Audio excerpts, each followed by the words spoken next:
గిదే పర్రె చూసిన మొత్తం పోయింది. 1,00,000 కోట్లు ఇళ్ళకెళ్ళి పోయినాయి, పర్రెలకెళ్ళి తొరలకెళ్ళి కిందికి వీకినాయి. మొత్తం జనాన్ని ఆగం చేసి కాళేశ్వరం అంటేనే అవినీతి, ఇది అది డామ్ డూమ్ అని చెప్పి మొత్తానికి ఓట్లు దొబ్బినావు జనాలను.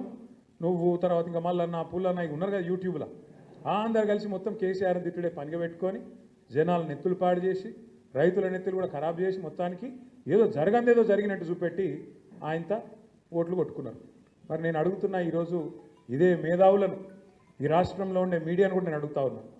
కాళేశ్వరంలో ఒక్క బ్యారేజీలో ఒక్క పర్రె పడితే దానికి ఇంత లొలిపెట్టిరు మీరు. మరి అలా సుంకిశాల కూలిపోతే, అక్కడ రిటైనింగ్ వాళ్ళు కూలిపోతే ఎవ్వరు మాట్లాడరు. బీజేపీ వాడు మాట్లాడాడు, కాంగ్రెస్ వాడు కుయ్యనడు. ఎస్ఎల్బీసీలో 2.5 కిలోమీటర్ల టనెల్ కూలిపోతే ఎవరు మాట్లాడరు. మీ కాడ ఏం ప్రాజెక్ట్ అది? పెద్దవాగు ఖమ్మం దగ్గర కొట్టుకపోతే, ఆ బ్రిడ్జ్ కొట్టుకపోతే ఎవడు ఎన్డీఎస్ఏ మాట్లాడాడు, ఎవడు ఎన్డీఏ మాట్లాడాడు. చూడండి, ఇలా రేవంత్ రెడ్డికి రక్షణ కవచంలాగా ఉన్నది ఎవరో కాదు, బీజేపీ.